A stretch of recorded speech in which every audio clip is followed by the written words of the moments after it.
السلام عليكم حبايبي الغاليين، كل سنة وانتم طيبين. عملنا الكنافة بالمكسرات وكمان عملنا الكنافة بالقشطة بس في الكباط.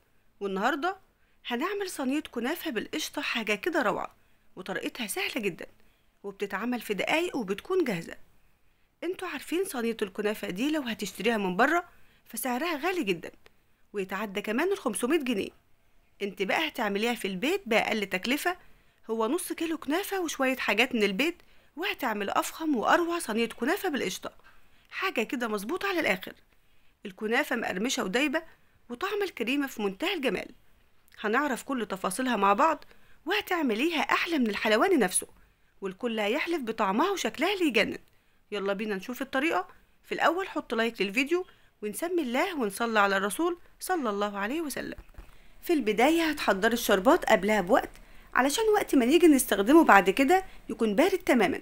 فهنحتاج للشربات كوبايتين من السكر وزنهم 400 جرام، وبنزل عليهم بكوباية ونص من المية وزنهم 300 ملي أو 300 جرام، وبضيف عليهم معلقة كبيرة من عصير الليمون، يعني عصير نص ليمونة كبيرة. وهناخده بقى ونرفعه على النار، وأول ما يبدأ في الغليان بتهدي عليه النار. ولو عاوزة تضمني انه ما يسكرش ولا يخرز معاكي ابدا، يبقى تغطي الحلة اللي بتعمليه فيها، فالغطا هيحجز البخار اللي هيطلع منها وهيدوب اي سكر يخرز على الجوانب. وسبته يغلي حوالي من 8 دقايق ل 10 دقايق. هو هيكون القوام لسه مش تقيل قوي، بس بمجرد ما تسيبيه يبرد هيتقل معاكي اكتر. وعلشان نديله ريحة احلى فبنضيف له نص معلقة صغيرة فانيليا، وده في الاخر بعد ما تكوني طفيت عليه النار علشان تفضل ريحة الفانيليا موجودة. ولو مش حابة تضيفيها فهي مش أساسي في أي شربات. باخده بقى وبفضيه في بولة تانية علشان يبرد أسرع وكمان يتقل معانا. وهنا كان برد فتقل شوية، وكل ما يبرد هتلاقيه بيتقل أكتر وكمان بقى بقوام ممتاز.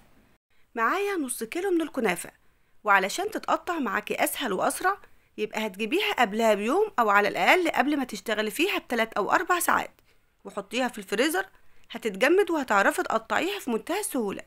ولو لسه جايباها وعاوزة تعمليها في وقتها هتقطعيها بالسكينة أو بالمقص وهتكون زي الفل. وبلاش تخلي الكنافة ناعمة قوي، خليها مشعرة شوية، يعني بطول عقلة ونص أو عقلتين من صباعك، لأن الناعمة قوي بتشقق أثناء التسوية وكمان بتكون محجرة مش دايبة. وضفت عليها 3 معالق كبار من السكر البودر وزنهم 50 جرام.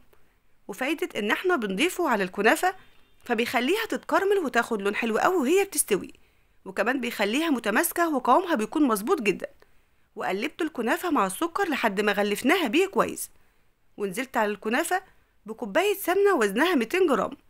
والسمنة أنا كنت مدوباها على النار وكانت دافية، فبلاش تكون باردة علشان اما نيجي نغلف بيها الكنافة ما تعملش كتل أو تخلي الكنافة مكلكعة أو تتكتل في بعضها. وفركت الكنافة بالسمنة لحد ما اتغلفت بيها كويس. الحركة دي بتخلي الكنافة تطلع دايبة ولونها بيطلع دهبي موحد في الآخر. ومعايا الصينية اللي هنسوي فيها الكنافة، أنا استخدمت صينية مقاس 28، وتنفع تعمليها في مقاس 30 على حسب ما انت عاوزة السمك بتاعها.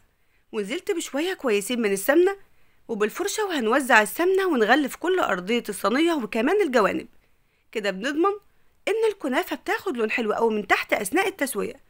وكمان لو حبيتي تقلبيها في الآخر فبتتقلب سهل وعمرها ما تلزق في الصينية أبدا. ووزعت نص كمية الكنافة وهنوزعها ونسويها كويس. وحاولي تعلي الجوانب وتعملي سور علشان بس يمنع ان الكريمة توصل لجدار الصينية فتلزق او تتحرق منك. وجبت كيس تلاجة وفتحته وهحطه على وش الصينية علشان يكون عازل بين الكنافة والصينية اللي هنضغط بيها. وهكبس الكنافة كويس قوي علشان تتسوى اكتر وكمان تكون متماسكة. هنسيبها بقى متغطية زي ما هي علشان ما تنشفش، وبعدين نروح نجهز الكريمة او القشطة. معايا 3 كوبايات من الحليب، وهنزل عليهم بمعلقتين كبار من السكر وزنهم 30 جرام، و3 معالق كبار هرميين من النشا وزنهم 55 جرام. يبقى بنحط لكل كوباية حليب معلقة كبيرة هرمية من النشا، وبيكون قوامها مظبوط جدا. فاحنا بنضيف النشا على الحليب قبل ما نرفعه على النار علشان النشا تدوب وما تعملش كلاكيع. اما لو ضفتيه على الحليب وهو سخن فهتتكتل او تكلكع معاكي وتبوظي الكريمة. وبعد ما قلبناها والنشا دابت في الحليب كويس هناخده ونرفعه على النار، وتكون النار بتاعتك هادية أو وسط. وبنفضل نقلب باستمرار علشان ما يحصلش كلاكيع أو تشيط من تحت، وبنقلب لحد ما القوام يربط أو يتقل وتطلع فقاقيع أو تبقبق معانا بالشكل ده. في الوقت ده هنضيف لها نص معلقة صغيرة فانيليا علشان تخلي ريحة الكريمة في منتهى الروعة، وبنطفي النار وقتها. ولو حابة الكريمة بتاعتك تكون غنية أكتر فممكن تضيفي لها معلقة كبيرة من الكريم شانتيه أو تضيفي لها معلقتين كبار من القشطة، بتخليها في منتهى الروعة. وعلى طول وهي سخنة هناخدها وننزلها على الكنافة، فبتنزل وبتتوزع معانا في منتهى السهولة. أما لو سبتيها تبرد وبعدين تيجي تحطيها على الكنافة فهتكون كتلة واحدة وهيكون توزيعها أصعب. وهنسيبها حوالي 5 دقايق لحد ما تتشمع وتعمل طبق على الوش، يعني ما تبصمش أو تلزق في إيدينا، لأنك لو ضفت الكنافة عليها وهي لسه سخنة أو قبل ما تمسك شوية فهتلاقي الكنافة بتختلط في الكريمة وتغطس وتدخل جواها. ووزعت نص الكنافة الباقي على الكريمة وهنسويها كويس قوي، بس يكون بالراحة من غير ما تضغط عليها جامد علشان بس الكريمة ما تخرجش من الكنافة. وجبت حوالي ربع كوباية سمنة وزنهم 50 جرام علشان نوزعهم على وش الكنافة، فبتخليها تطلع بلون حلو قوي بعد التسوية، وكمان تكون دايبة ومستوية كويس. يبقى كمية السمنة اللي استخدمناها لنص كيلو الكنافة هو كوباية وربع من السمنة وزنهم 250 جرام. وكمية السمنة دي بتكون مناسبة جدا لنص كيلو الكنافة، والسمنة هي أفضل حاجة تعملي بيها الكنافة، ويا سلام بقى لو كانت سمنة بلدي. أما الزيت والزبدة فما ينفعش تعملي بيهم الكنافة خالص. بالنسبة بقى للتسوية فبنكون مسخنين الفرن في الأول كويس قوي، وبعدين تدخلي صينية الكنافة وبتحطيها على شبكة الفرن وتكون النار وسط.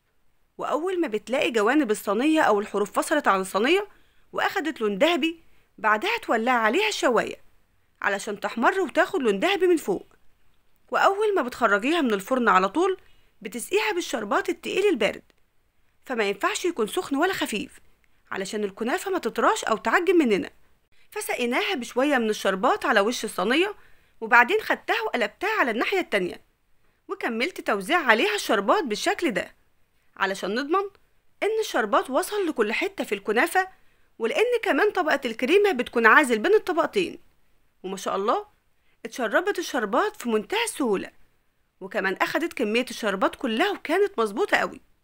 وفي الآخر زينتها بشوية من الجوز الهندي بالشكل ده، وهنقطعها واخرجلك منها قطع علشان تشوفي الجمال ده. ما شاء الله الكنافة مستوية كويس قوي، وطبقة القشطة أو الكريمة متماسكة جواها، واللون دهبي من تحت ومن فوق، بجد روعة. صينية كنافة مثالية جدا.